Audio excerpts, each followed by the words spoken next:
Welcome back to the Morning Brief, and we're reaching you live right here from our Lagos studio, global headquarters of Channels Television. Quite a conversation we just had there, and productive as it may be, sometimes you just wonder if we're taking some steps forward and many steps backward, but we hope that there'll be progress in the long run. And just to add that our correspondents are across states of the Federation, and we're hoping to get reports on this NLC-led mass protest to protest the rising cost of living. From that, we move on to our next subject, and which is that report. I call it a self-assessment report released by INEC days ago about its conduct of the 2023 general elections, in which it addressed the elephant in the room. That's its failure to upload the results, the presidential election results, real time to the IREV portal. So we're going to be scrutinizing some of the positions put forward by INEC, which is cited as reasons for its failure to upload the presidential election results real time. And we have joining us to look at that Mr. Samson Itodo. Of course, you know him as Executive Director, Yaga Africa. Mr. Itodo is, of course, a friend of the house. Mr. Itodo, it's good to have you as always. Welcome to the Morning Brief on Channels Television. Thank you very much, and good morning to you all. Yes, before we take a dive into the INEC report on its conduct of 2023 presidential election, one subject that seems to be the talking point, of course, that we've also reviewed some of the thoughts of our viewers, is the commencement of the implementation of the Steve Orasai report. We know that to an extent, civil society organizations are involved. So we'd like you to speak to it, particularly with the planned merger of agencies as announced by the special advisor to the president. What are your thoughts, Mr. Itodo? I think the president deserves commendation for taking this bold step. This is one action that several presidents have shied away, from implementing. This report has been a subject of reference in discussion around cutting the cost of governance, because over time we've seen institutional rivalry that has undermined governance and delivery of effective services to Nigerians. And that report contains expansive recommendations on the need to rationalize or cut down, or whatever word you use. So we are delighted to see that the president has taken this bold step. But we wait to see the implementation, though a timeline has been set. We hope that,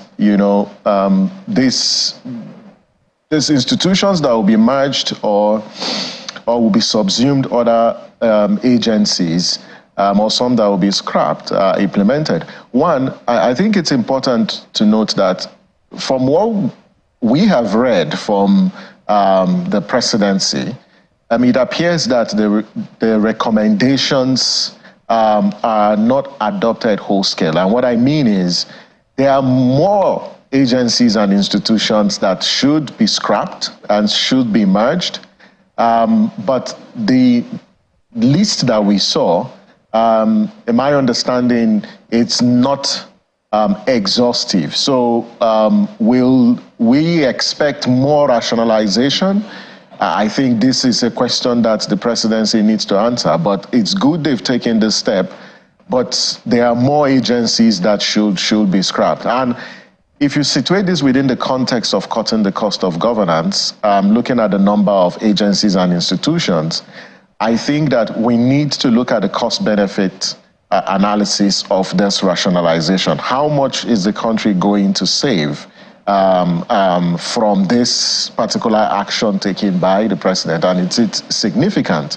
And if it's not, then perhaps we need to go back to the report and look at what additional agencies need to be scrapped and need to be subsumed. But this is a step in the right direction, and we look forward to the implementation of this in the long run. But it's also important to note that, and I read the statement, that this action taken will not affect the jobs of the Nigerians who are in those agencies. It's heartwarming to read, because when you rationalize and you take this action, the people who work in those agencies will be uncertain about their future.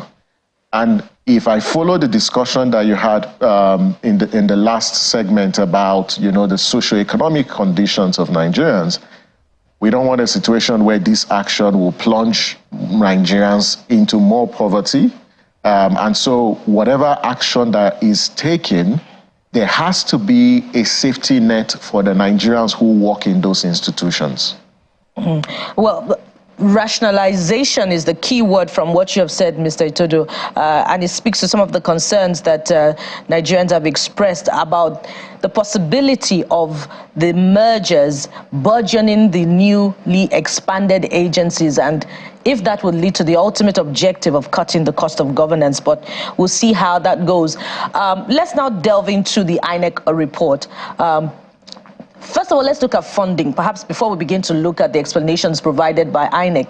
353 billion naira is what INEC expended on the elections. And in fact, it spoke to the application to the government for additional funding after the initial release of 303 billion naira, which brings the entire expenditure of the commission to 353 billion naira. When you look at all of the operational challenges highlighted in that report, has INEC justified the expenditure of that humongous sum on the elections?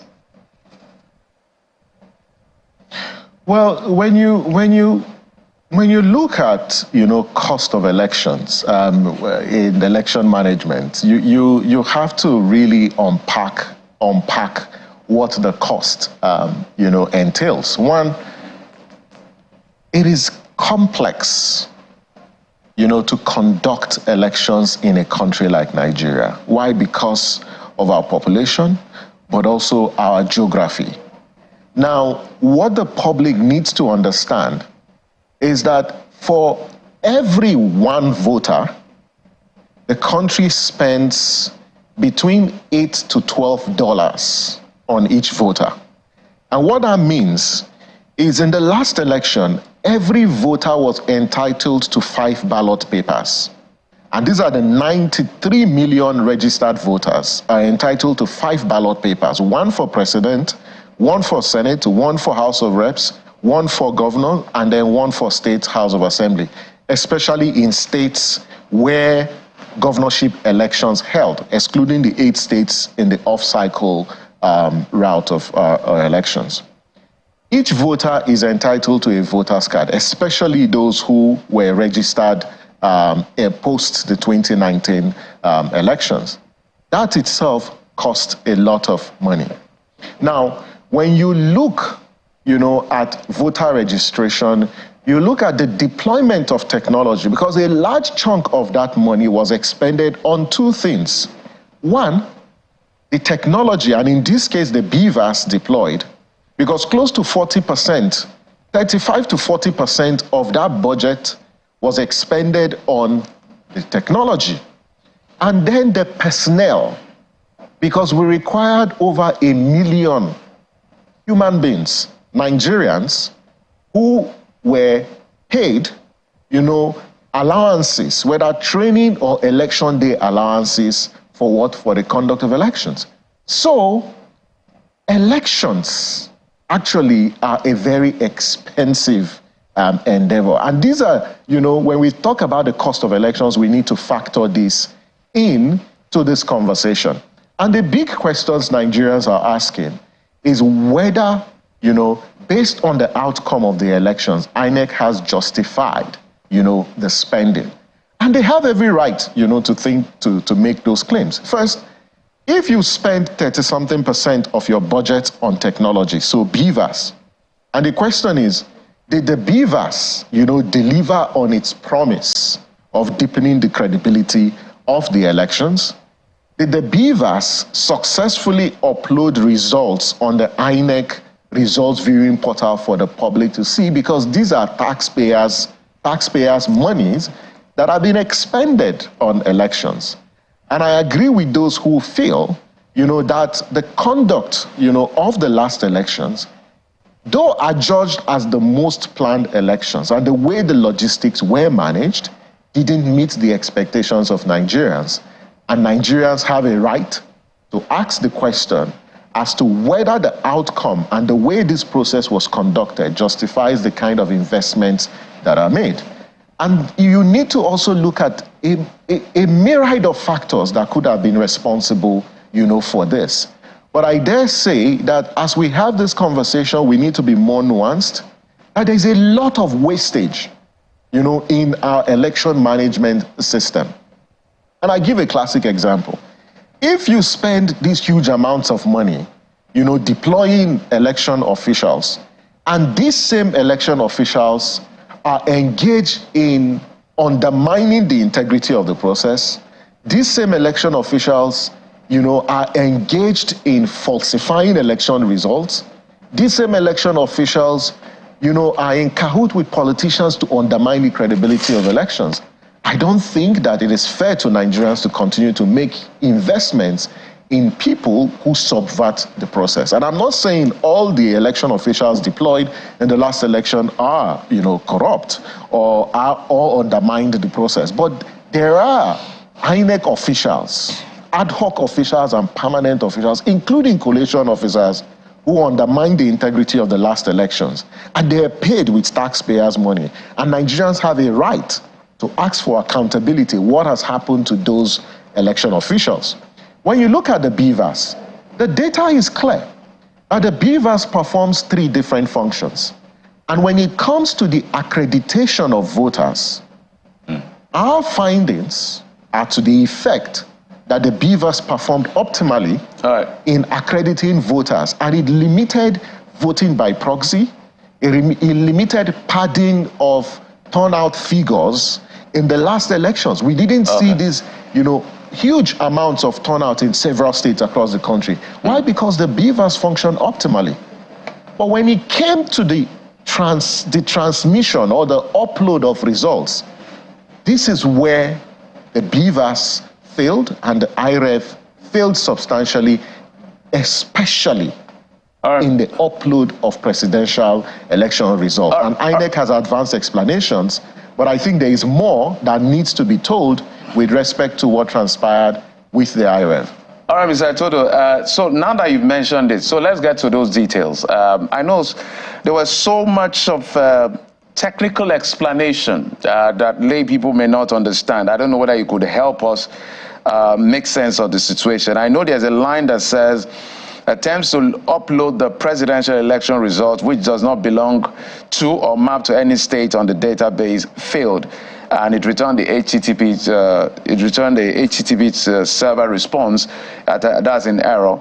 And then when they troubleshot, and then they used what they consider the hot fixes to resolve all of this at the end of the day. And they said that 8:55 p.m. on that day was when they uploaded their first results. And so those are some of the things that they're explaining. We have some of them on the screen. But what I'm explaining here is that they are premising the failure on technology, and they hold fast to the fact that it doesn't affect the integrity of the result. Do you agree? Well, I think, as you're aware, Yaga Africa and Channels TV designed the election results analysis dashboard and ERAD. And so, to a large extent, we monitored the IREF closely prior to the elections and on election day.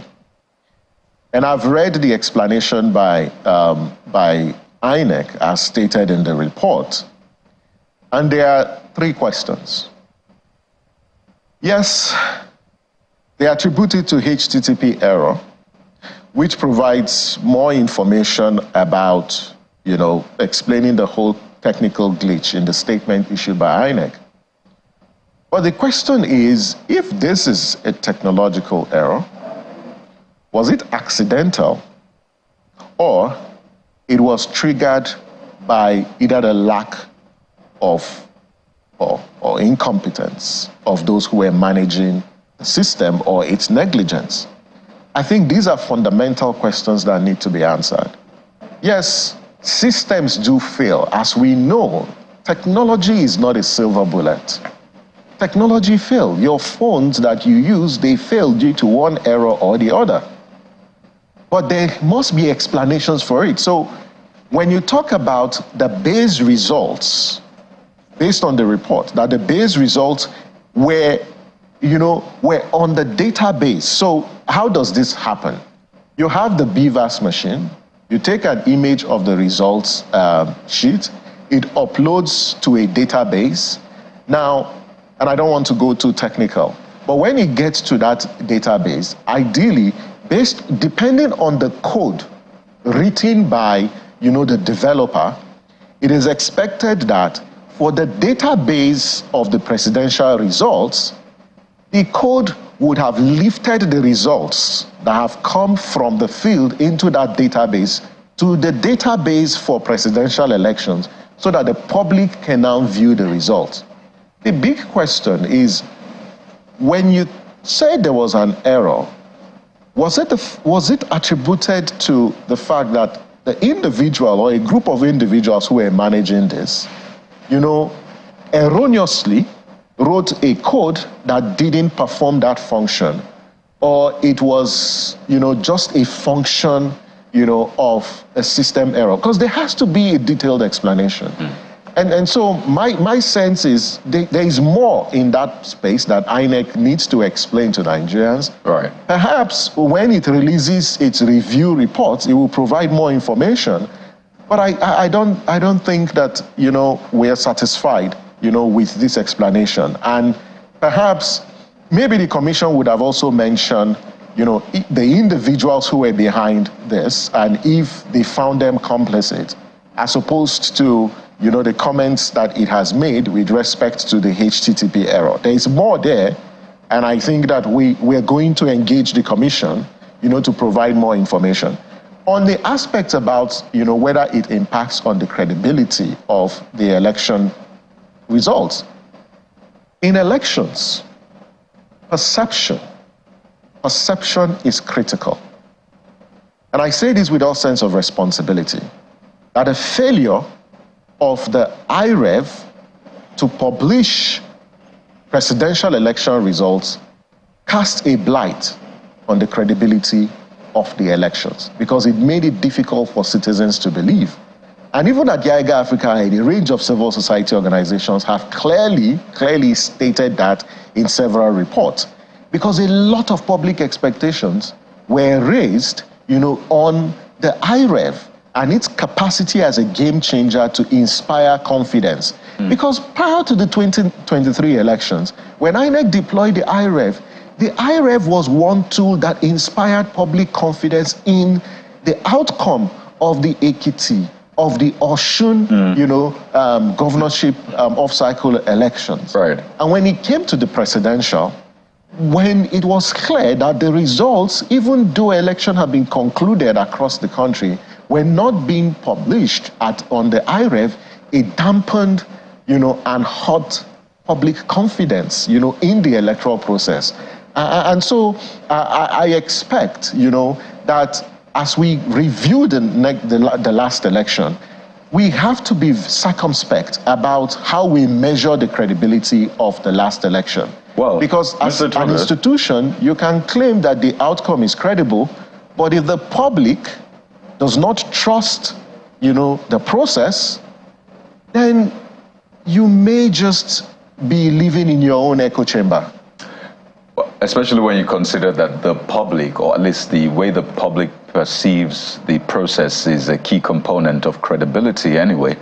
But I'd like you to speak to some of perhaps the disappointments that people had with that report. You said that there's going to be a review report also coming in. So I wonder how that will be different from what we've just seen. A lot of people saw this report, which, by the way, had some recommendations, but I think you've talked about that. There were no recommendations for maybe punitive actions for those who may have failed along that process, either in the digital aspects, the management, and the rest. That was conspicuously missing in that report. But I'd like you to speak to a point, because conversation around elections is really in the context of governance and the outcome of governance. of late, people have been saying elections have consequences. You may have caught that conversation. People saying, oh, you voted for this person, good for you. Anything happens, people go to how the state voted or how certain people voted, and they talk about that. Because I know Yaga Africa is also big on civic participation and all of that. I wonder what you have to say as regards to the conversation around elections have consequences, particularly the current mood in the country. Is this good for our democracy, the conversation that people are having, saying, well, you voted for the government, good for you? Is that part of civic engagement? How do we place that really in the scheme of things? Well, I think that, Kayode, in response to your question, we need to take 2 steps backwards. And the question to ask is, how many Nigerians showed up to vote at the last election? And how that impacts on the cost of our elections and the wastage in the system. And I want to make this point. When I talked about wastage in our electoral process, I think voters also have a share of that blame. And here is why. So think about this. You have 93 million registered voters.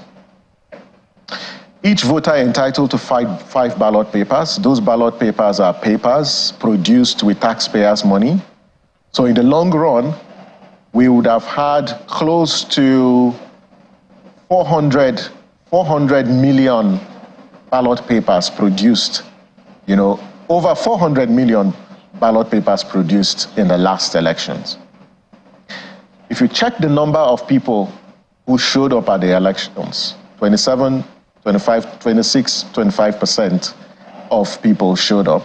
Mr. Itodo. Of the 93 million. Mr. Itodo, so you said 25% showed up. I'd like you to please don't forget that line of thought. Please don't forget, because we need to cross over quickly to our correspondents now. You know that today is a big day for the NLC, holding protests in the nation's capital and across the country. So please don't forget that trajectory. We'll come back to you.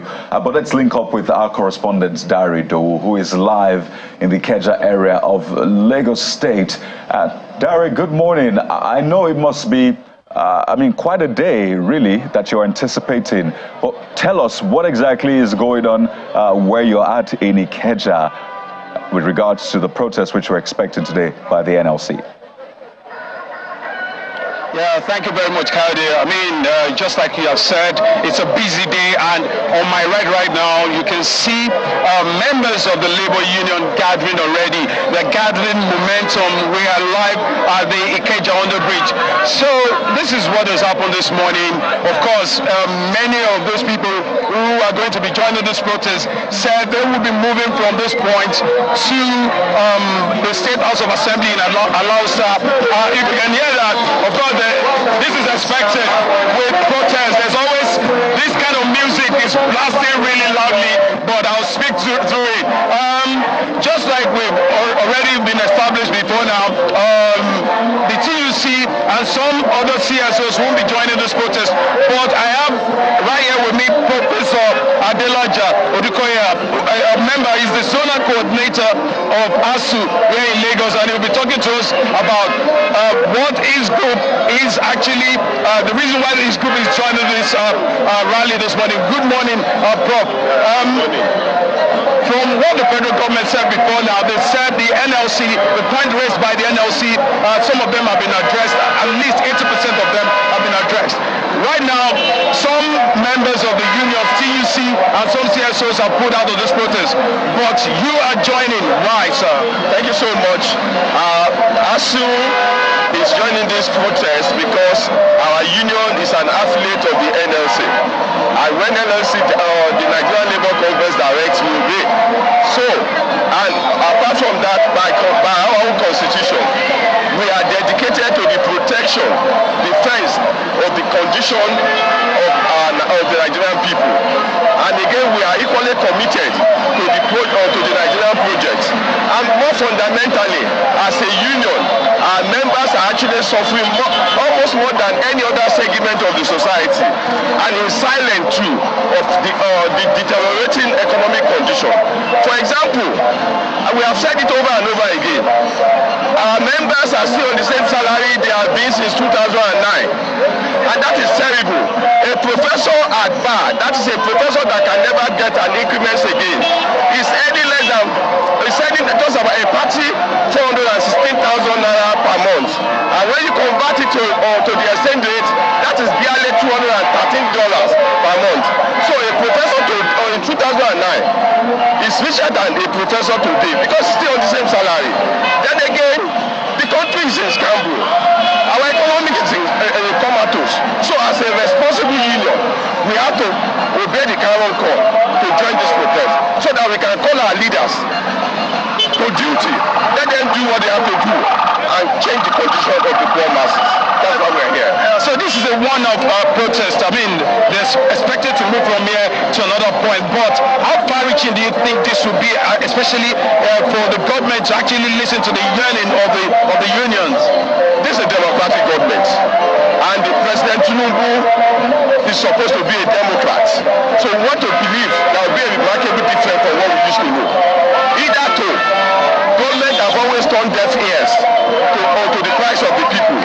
Either to, when we come out to protest like this and call attention to serious situation in the country, what you see is that the government will just embark on what amounts to tokenism, and before you know what, the battle. But this will be a consistent protest, because what we see now is that people are dying, people are hungry, and people are angry. And if we have to, or if the Nigerian project have to survive and have to endure, then the government must do anything. We have gotten to a turning point in the life of this nation that the people must have their say. Thank you. Thank you very much, Professor. Kade, you've heard the professor is the zonal coordinator of ASU here, and he's joining this protest or rally, so to say, called by the NLC.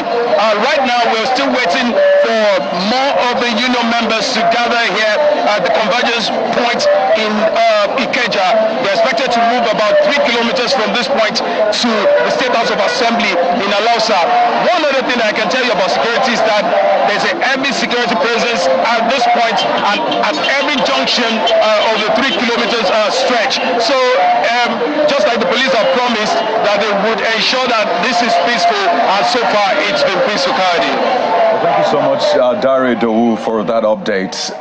With Labour right there at the Ikeja Underbridge in Lagos State. The procession will, of course, as he said, move to Alausa area. So this is travel advisory for you as well. If you're going to be plying that route, please be advised that there is a protest rally by the NLC, which, by the way, NLC says will be peaceful, and it's good to see security operatives. And let's also remember that it's going to be a two-day protest, today and tomorrow, just to, drive home their demands. And if this doesn't work out, they are going on a strike. But let's head over to Benue State, where we have our correspondent, Pius Angbo, who is also bringing us some updates as well. Pius, we can see policemen around you. What exactly can you tell us that's going on where you are? Where exactly are you in Makurdi, I guess? Well, thank you, Geoffrey. I'm at the NLC State Secretariat in Makurdi, the Benue State capital, this morning. I spoke to the chairman of NLC, Benue State chapter, yesterday night, and he said the protest will commence by 8 a.m. this morning. And so behind me, you would see a few of the protesters, NLC members, the unionists gathering. But also, before they came here, the police deployment came here in 3 trucks to ensure that the environment, the background is safe for them to do what they want to do. It's a calm environment right now. We hope that very soon the NLC chairman will come and they will start what they are supposed to be doing here today.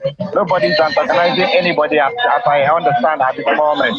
But one of the things I took from one of the NLC members that I spoke with earlier says that they are tired with the daily, in fact, they say hourly increment of commodities in the market. That you buy something now, you go back the next minute, another amount has been added.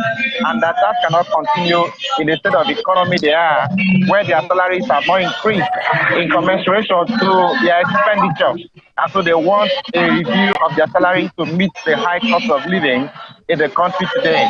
Another point they raised was that governors across the country are not doing enough to meet the the palliative distribution or breast subsidy removal palliative distribution, and they said that if governors are doing enough with the monies that have come into their coffers, the prices of goods and standard of living would be a bit better than it is now. And so they want a situation where the government can step in and also regulate the price of commodities in the market, that it is skyrocketing without anybody showing any sign of concern in managing the affairs of the country with regards to price inflation. All right, Pius, I'm sure that is a common narrative across the country, but we're going to touch base with you if anything happens around, just like we're reaching out to other correspondents around the country. But we must thank you as well for bringing us that update from Makurdi. And let's remember that this is happening across the country, the NLC protest. But when I head back to our Abuja studio, where Yaga Africa Executive Director has been standing by for us. Samson, thank you so much for staying with us. Yeah. I know that you were trying to land on your thoughts. Maybe you pick it up from there. Making the point that when we talked about wastage, I think Nigerians also need to understand how they contribute to this wastage when they don't show up at elections. So if only 27% of voters showed up at the last presidential elections to vote, what it means, and I want to reiterate that when INEC plans for elections, it plans based on the total number of registered voters that are on our register.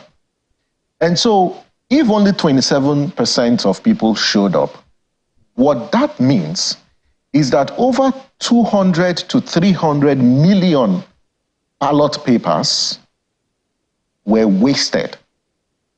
And the money used to produce those ballot papers run into billions of naira that could have been used to provide quality healthcare or drugs in our primary healthcare centers.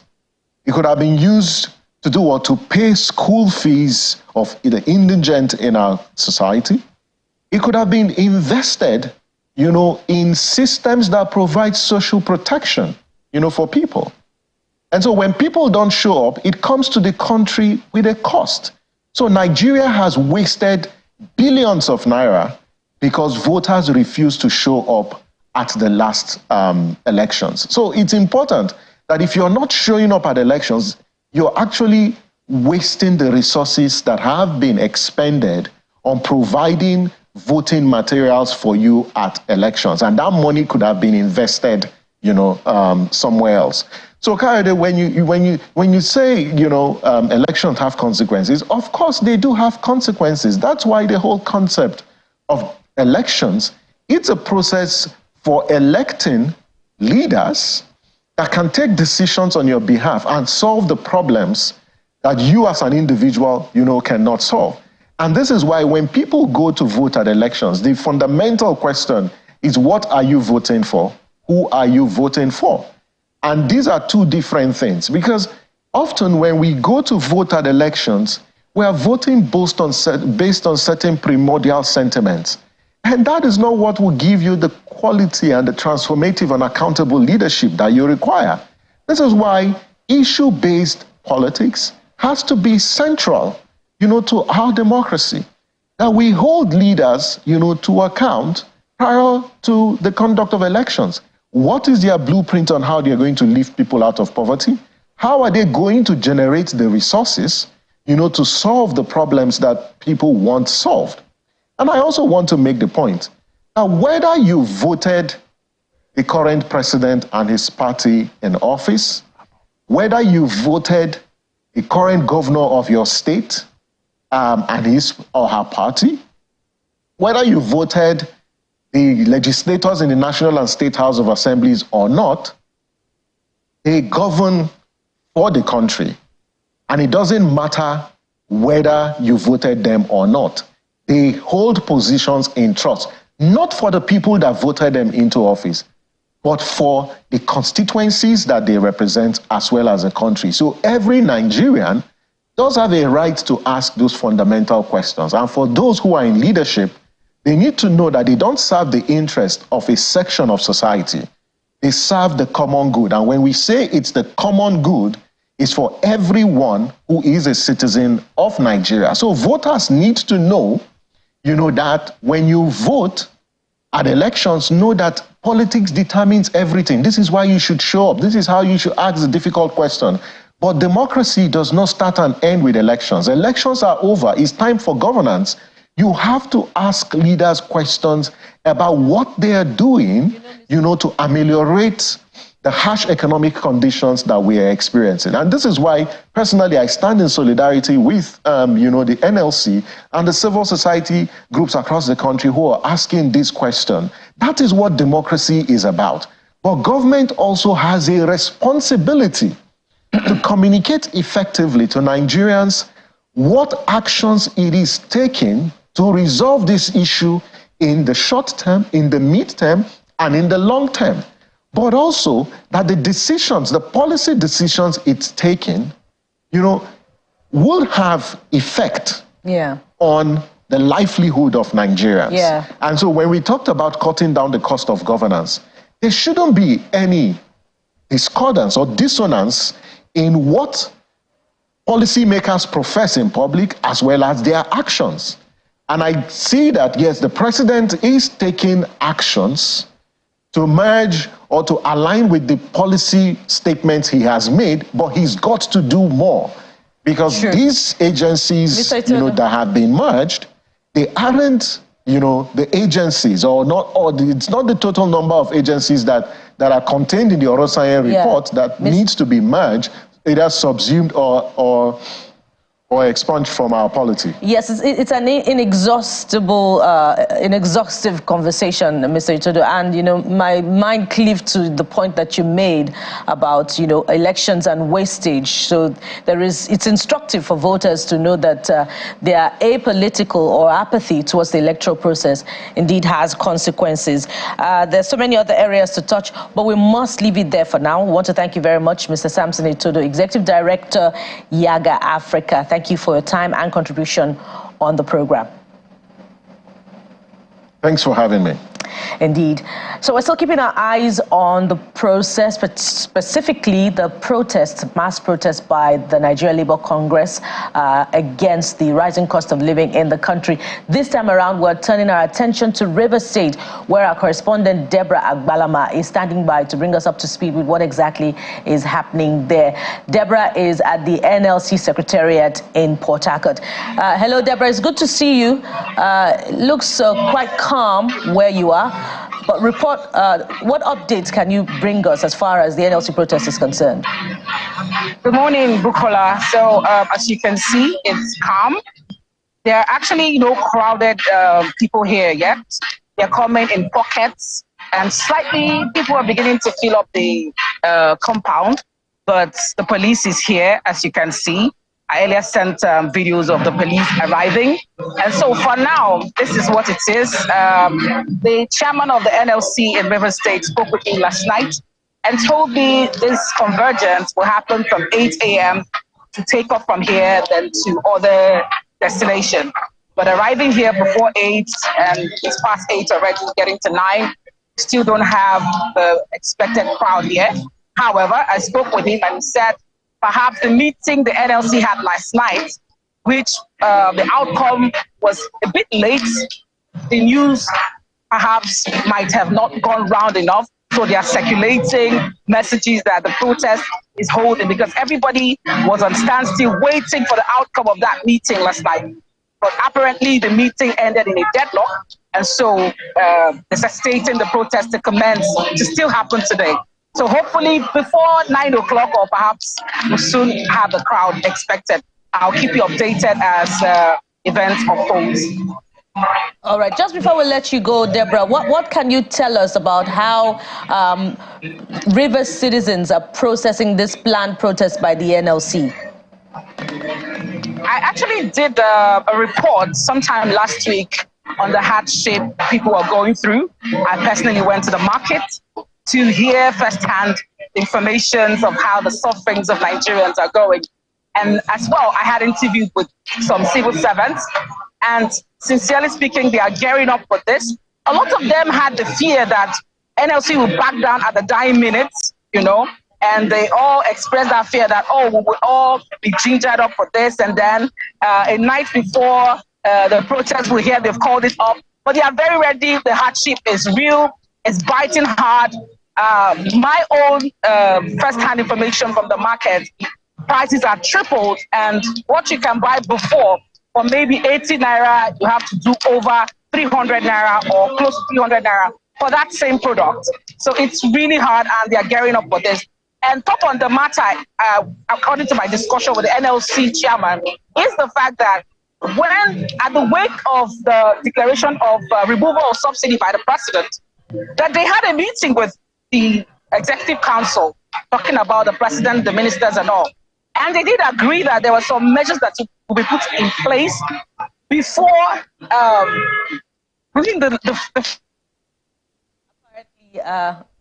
Apparently, we lost connection through to Deborah there, but she was trying to address the meeting that has been held by the leadership of the NLC with the federal government, of course, which we can tell deadlocked. There's still no significant outcome.